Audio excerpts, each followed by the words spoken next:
Lupus, written by Turtle, narrated by Ghost Narrator. I have never enjoyed alcohol, mind you. I never had the tongue for it. I don't drink it for the taste, nor the feeling it gives some men. I found that alcohol numbs my urges, dulls my senses. It continues to make me feel somewhat human. I try my best to control myself.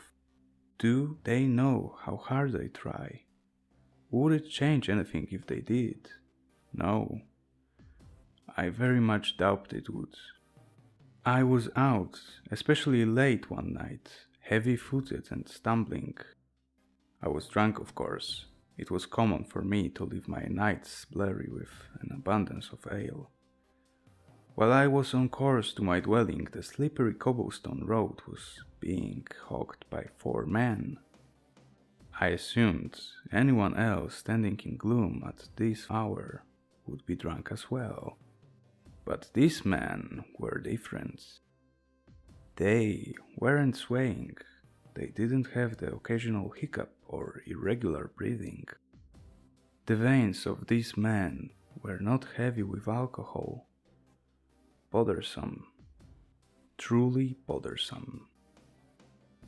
Whatever business these men had, it was not my place to intervene. I slowly stumbled to the side of the road so the men could pass, but to my surprise, the men didn't continue on their path when I moved. In fact, they turned to face me. Before I could bark a word in response, the men were closing in. I was too slow, too uncoordinated. The last I remember, a blackjack was being swung towards my temple. I was dragged from my restless slumber by the bump of a wagon wheels on an untraveled road. Judging by the rough ride, all I could see was the wooden grain of the wagon bed pressed against my face. I could barely crane my neck, my hands and feet were tied. I've been tied before, and these were not amateur knots. Whoever bound me had done it before. At this point, I was as sober as a priest before his Sunday sacrament. My eyes adjusted to the darkness easily, and I could smell the stench of sweat and soil embedded into the men's clothing. I was able to focus enough to make out their conversation. 2 of the men were speaking of money, something about the price for a healthy adult male. I resisted a chuckle. Me? Healthy? The 3rd man was sitting in silence, leading what I presumed was a horse from the smell. The 4th man, who accompanied them when I was abducted, was not with us. Perhaps he was just around for the kidnapping part and not what came after. I suppose this would explain the missing persons at the village I currently dwelt in. I was surprised that people were going missing, and for once, I had nothing to do with it. No matter, I've grown tired of this man's rambling. When I was in no mood to be sold to the highest bidder, I rolled my way onto my back and stared up towards the clear night sky. There she was, my cruel mistress, staring down at me with her pale face, seemingly inches from mine, attempting to persuade me without saying a single word. She enveloped me in a comforting cloak of twilight, like a mother laying a heavy cotton blanket over her sleeping child. I want to do good. I want to be better. Why does everyone always push me as if they receive a shining silver coin for doing so? Bothersome. Truly bothersome. The strong rope securing my limbs was being stretched like rubber from my growing body. I could feel the tufts of fur growing under my now dirty shirt.